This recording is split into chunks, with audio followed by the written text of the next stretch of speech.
nous décrire un peu la bestiole? Comme vous l'avez vu tantôt, Oui, on peut la remontrer. C'est un petit insecte. C'est un petit insecte qui est beige, finalement. On le voit souvent rouge parce qu'il y a du sang à l'intérieur. D'accord. C'est un insecte qui est gros à peu près comme un pépin de pomme. Cet insecte-là, finalement, dites-vous un truc, c'est un insecte qui a 225 millions d'années. Il y a bien du monde qui pense que ça a commencé en 2000, mais c'est faux, il y a 225 millions d'années. On était longtemps sans le voir et sans en entendre parler. Pourquoi? Parce qu'on avait, dans les années 1900, on a trouvé des pesticides extrêmement efficaces qui ont fait qu'ils ont à peu près disparu du Québec. Au Québec, il était événementiel à ce moment-là. Il apparaissait durant la dernière guerre mondiale, l'Expo universelle, les Olympiques, etc. Dans les années 2000, le monde change, on voyage beaucoup. Les pays de l'Est se libèrent, les gens au niveau de l'Asie commencent à voyager. Ça vient souvent de régions qui étaient relativement pauvres, où il y avait des problèmes de punaise depuis longtemps. Et le problème de punaise se retrouve un peu partout dans les hôtels. Nous aussi, on s'y retrouve. Et finalement, on les apporte à la maison. C'est comme ça que ça a véritablement commencé. D'accord. Pouvez-vous nous parler de ses habitudes de vie? La punaise de lit a quelque chose de particulier. C'est un insecte qui est vraiment adapté à la survie. La punaise de lit peut vivre 1 an sans manger. C'est sûr qu'il ne faut pas qu'il y ait rien à manger. Si vous êtes là, elle va vous piquer. Mais je veux dire, elle peut vivre 1 an sans manger. Lorsqu'elle arrive à la maison chez vous, les éléments qui la font s'installer, c'est les CO2, c'est la chaleur, c'est les odeurs. Les odeurs en deuxième.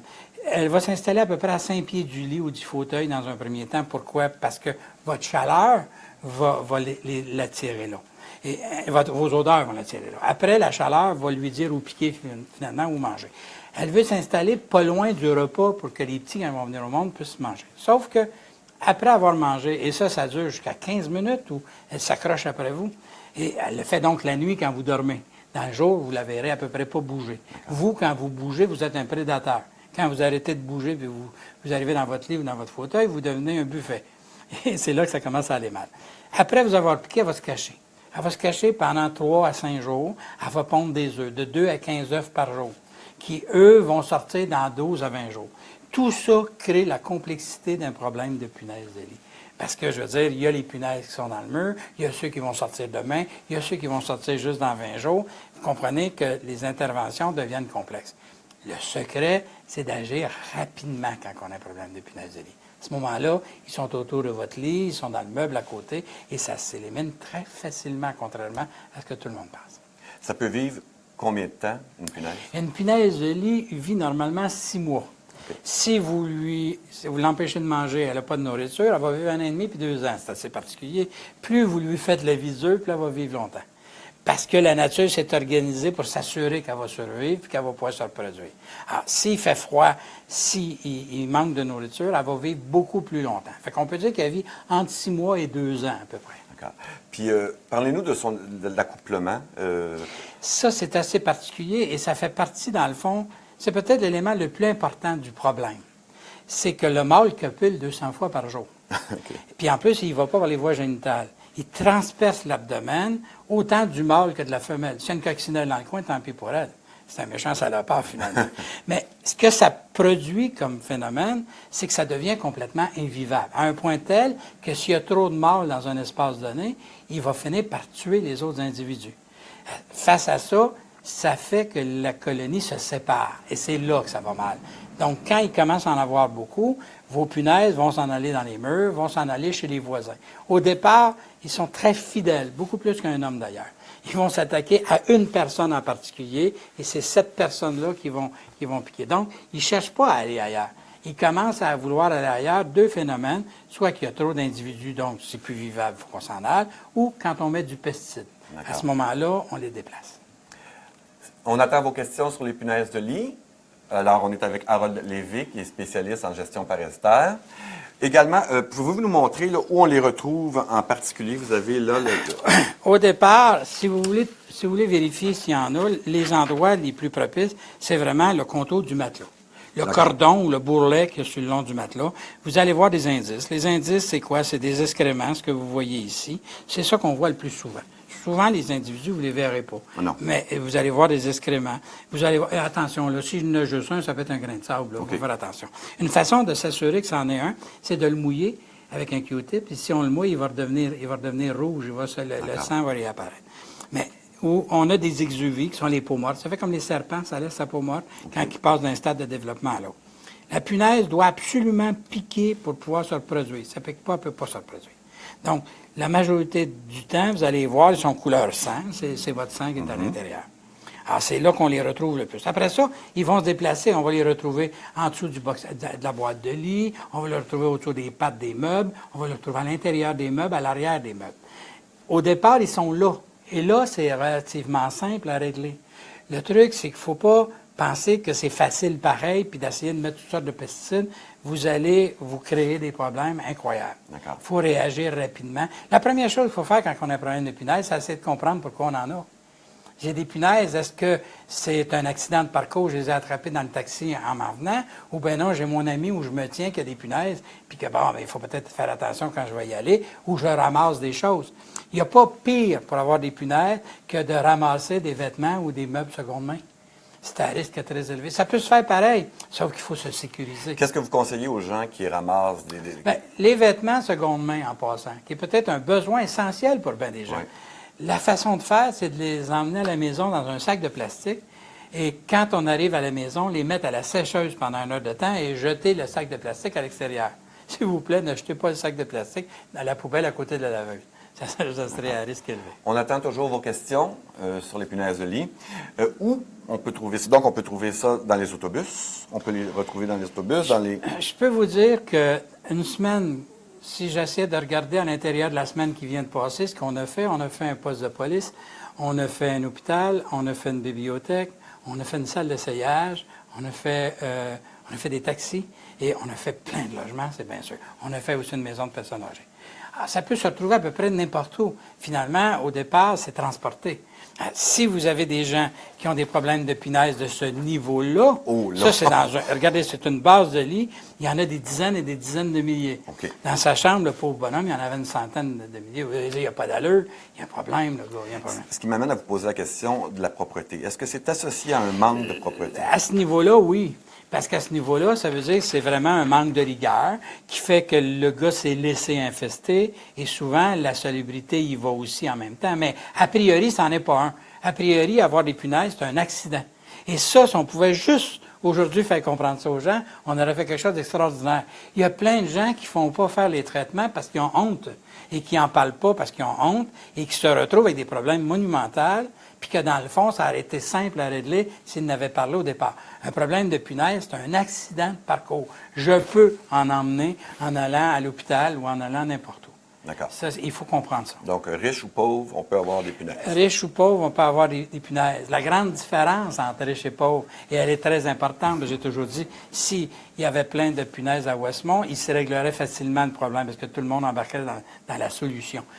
La différence, c'est que les gens qui sont plus riches dans ces endroits-là, les gens vont réagir beaucoup plus rapidement au problème et vont réagir d'une façon beaucoup plus efficace.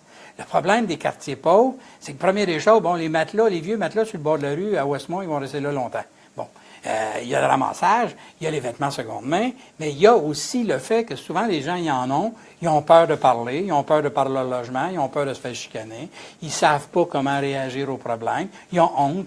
Tout ça fait que le problème prend beaucoup d'ampleur. Mais la salubrité en tant que telle, il y a des logements superbement propres qui vont avoir des punaises. C'est juste qu'on va faire après qui va tout changer. Avec le déménagement qui arrive, il y a beaucoup de gens qui ramassent des choses sur la rue. Est-ce que c'est dangereux de ramasser des meubles en bois? Oui, les déménagements vont augmenter le problème de punaise incroyablement à Montréal. Parce que les gens vont prendre des chances, première des choses. Dites-moi une affaire. Tous les gens qui ont des problèmes de punaise chroniques vont chercher à déménager cette année. Si tu as des punaises depuis 6 mois chez vous, dis-moi, je m'en vais. Première idée que j'ai. Deuxième idée, c'est je vais me débarrasser de mes meubles qui en ont. Donc, je vais me débarrasser souvent de mon lit, de mon fauteuil, puis même du meuble de monsieur ou quelque chose de même, parce qu'il y en a dedans. Mais dites-vous qu'ils peuvent être n'importe où. Le matériel n'a aucune importance. La seule affaire qui l'intéresse, c'est vous. Coucher sur une table, ça va devenir des punaises de table. C'est aussi simple que ça. Ils sont dans le lit. Pourquoi? Parce que vous couchez dans le lit. Le repas est là, ils sont là pour ça. Mais ils s'installent dans les meubles, etc. Donc, si on ramasse... Donc, les déménagements augmentent parce que les gens vont chercher les vieux meubles Mais il y a aussi le camion de déménagement. Le gars qui a des punaises, il va en mettre dans le camion de déménageant qui va infester tous les gens qui vont déménager dans la journée et il va infester le logement où il s'en va.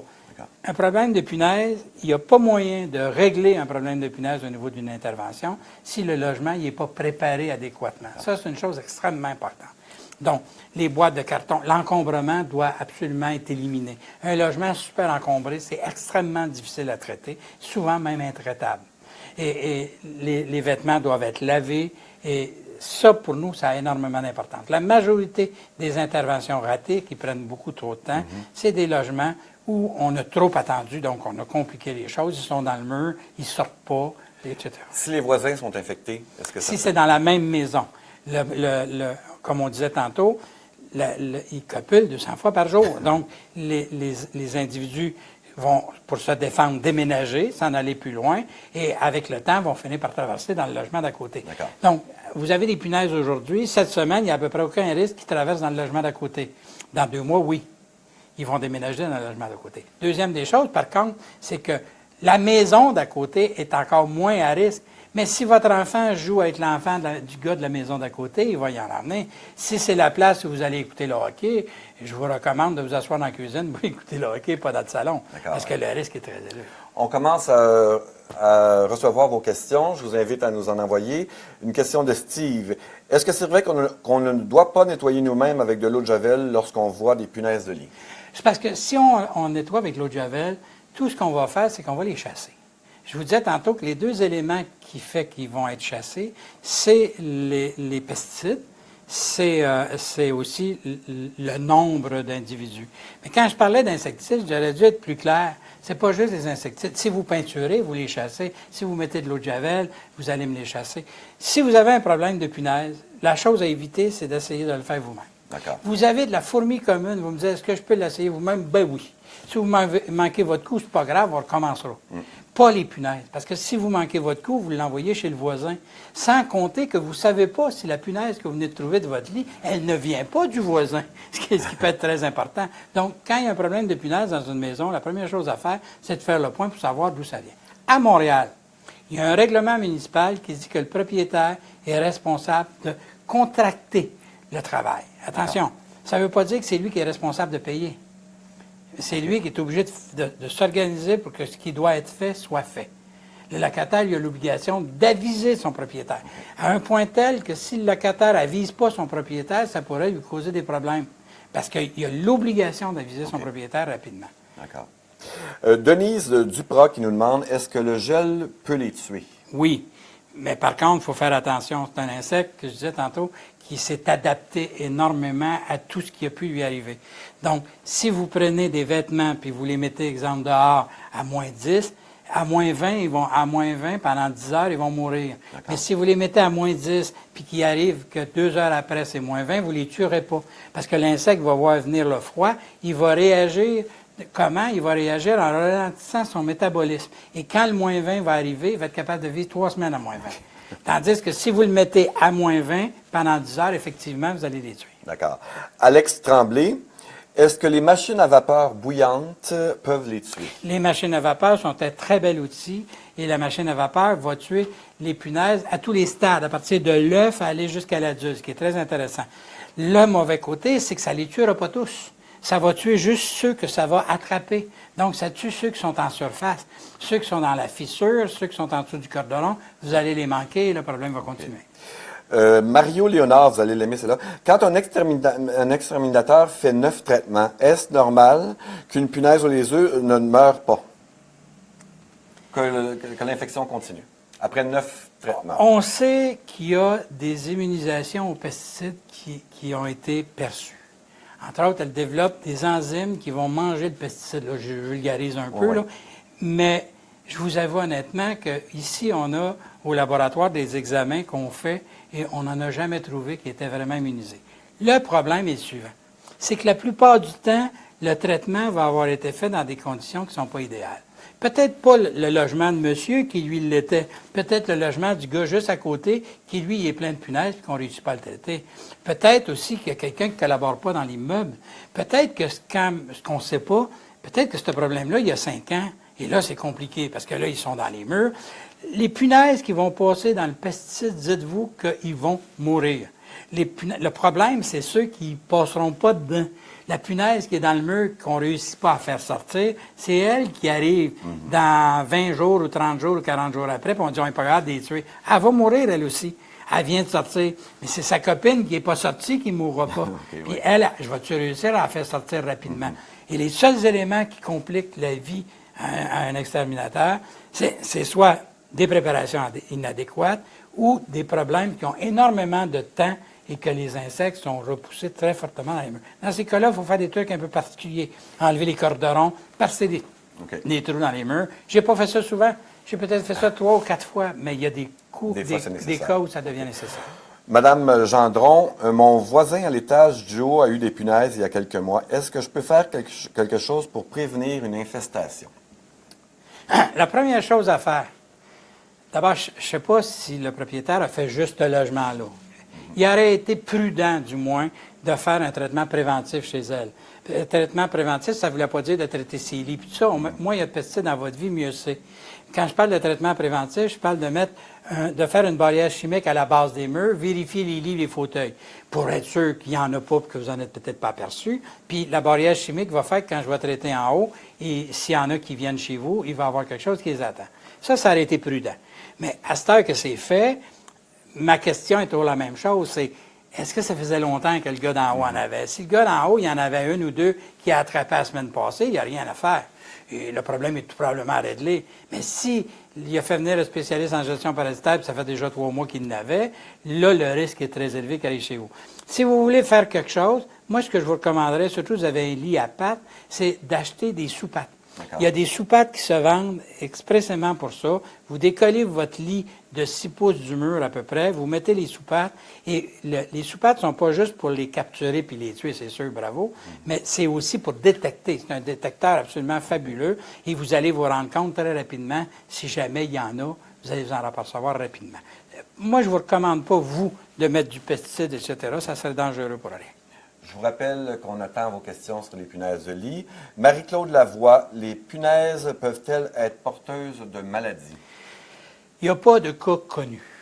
Il y a juste un truc qui a, à un moment donné, énervé un peu. C'est une maladie qui s'appelle la maladie de Chagas, qu'on n'a pas ici, où l'Université Hopkins a fait des expériences avec des punaises. Il y avait des souris qui avaient été inoculées avec la maladie. Les punaises l'ont attrapée puis ils l'ont donné à d'autres souris. Ça a énervé beaucoup de gens, mais c'était un truc fabriqué quand même.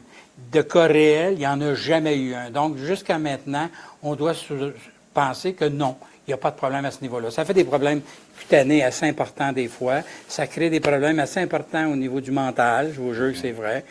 Mais au niveau autre, il n'y a aucun cas qui a été répertorié à nulle part. D'accord. Pour nos animaux domestiques, est-ce qu'il y a des dangers? La punaise est peu intéressée à l'animal domestique. Les chéromones, je dis bien les chéromones, c'est pas des phéromones, c'est une communication olfactive entre les espèces qui fait le choix de l'insecte, le porte à aller vers l'humain. C'est l'humain. Comme la puce, c'est le chien, mais s'il n'y a pas de chien, l'humain va se faire piquer. S'il n'y a plus d'humain dans la place, puis il y a un chien, le chien va se faire piquer. Mais a priori, je peux vous dire, j'ai des cas d'infestation aussi grands que celui-là que je vous ai montré tantôt ou celui-là, et que jamais j'ai vu les chiens se faire piquer. D'accord. À partir du moment où l'humain est là, le chien ne sera pas piqué. Vous avez ici, on peut peut-être regarder ça en attendant vos questions. En attendant, je suis avec Harold Lévy. Ça, c'est sur un mur où il y avait un mannequin. On a enlevé le mannequin et ça, c'est des excréments de punaises qu'il y avait autour. Ça, c'est une infestation majeure. Ah, c'est une infestation majeure. Il y en avait 2000 après le truc. Ça, c'est un oreiller. Essayez de penser à ça. Le pauvre gars qui dormait là-dedans, ça devait être terrible. Une base de lit. Ça, c'est des punaises mortes que vous avez dans la base de lit. Et je peux vous dire que ça, c'est des cas très moyens. On trouve ça fréquemment. C'est pas. Ah non, c'est pas un cas. Celui-ci, là, où finalement on calculait les présences en centaines de milliers, c'est plutôt rare. Okay. Et quand on a un cas comme celui-là, c'est vraiment des gens qui sont en difficulté, soit des gens qui ont des problèmes de santé mentale. Regardez, ça, c'est un dessous de boîte de lit. Et ce que vous voyez, le noir, c'est les excréments. C'est gros comme un poing. Imaginez-vous la quantité qu'il y a. Puis ce que vous voyez de couleur brun, c'est des punaises, carrément. Et J'aurais pas aimé coucher dans celui-là, bien sûr. Ça, c'est un mur qu'on a défait et ça a tombé du mur sur le plancher. J'ai une question de Mario Léonard qui se demande si le propriétaire, après ma demande, ne veut pas percer et traiter les murs, que dois-je faire? Là où j'ai de la difficulté à répondre, c'est que je ne sais pas ce qui a précédé. S'il y a 2 punaises qu'il y a eu dans l'immeuble, vous lui demandez de percer les murs, c'est peut-être un peu exagéré. S'il y a un problème à mon avis, en tout cas, il y a une affaire. Vous devez et vous pouvez lui demander de prendre les moyens nécessaires pour régler le problème. Je ne sais pas, parce qu'il n'y a pas assez d'informations pour savoir si on est rendu au trou d'un mur. D'accord. Mais vous pouvez lui il a l'obligation de trouver les moyens de régler le problème. Malgré que souvent, les difficultés ne sont pas juste de sa part. Mais il y a cette obligation-là pareil. Madame Lavicoli qui demande comment prévenir les punaises de lit, généralement. Moi, ce que je fais, c'est peut-être la meilleure façon de répondre. Moi, j'en veux pas de punaises de lit non plus. Non, mais si vous recevez de la famille dans le temps des fêtes et que tout le monde met son... C'est parce qu'à un moment donné, on arrête de vivre. Moi, ce que j'ai changé dans ma vie, il n'est pas question que j'achète des vêtements seconde main, même dans des friperies, sans que ces vêtements-là soient passés à la sécheuse. Ça, c'est clair. Si je ramassais un meuble, même un meuble, j'achèterais un meuble seconde main, même si c'est un meuble de haute qualité, il serait inspecté d'un bout à l'autre, c'est clair. D'accord. Le problème, c'est ça. J'ai des gens qui viennent ici, qui ont arrêté d'aller au cinéma, qui ont arrêté d'aller au théâtre. Il ne faut pas se rendre là. Okay. Parce que si on se rend là, ça va finir par pas juste rentrer dans notre matelas, ça va rentrer dans notre tête aussi. Et ça va devenir carrément invivable. Je pense qu'on doit faire attention à nos voyages. Quand on voyage, on doit sécuriser notre retour. Si on est capable de voyager léger, si on est capable de voyager avec des vêtements qui sont lavables, quand on revient, prendre ces vêtements-là, les mettre à la sécheuse, sécuriser la valise ou le sac à dos, ça, c'est des moyens à prendre qui peuvent nous aider énormément. Les laver à l'eau chaude, est-ce que c'est correct? À l'eau chaude, ça peut être correct aussi. Mais je veux dire, le truc, c'est il ne faut pas qu'ils rentrent dans... Quand je reviens de voyage, je ne sais pas s'il y en a une dedans. C'est des bons moyens. Et il existe aussi, mais là, c'est dans les entreprises, des sacs de chaleur. Ou quand vous avez été à un endroit où il y en avait, c'était plein. Bien là, vous pouvez venir dans des entreprises comme la nôtre et on a des chambres de chaleur, on peut mettre la valise dedans, on monte ça à 60 degrés Celsius et on va tuer tout ce qu'il y a dedans. Mais si c'est juste que vous êtes inquiet, la sécheuse fait l'affaire en autant que vous sécurisez la valise. On se promène sur la rue puis on voit des matelas qui sont identifiés, punaises de lit. Est-ce qu'on doit s'éloigner? Oui. Est-ce que ça saute?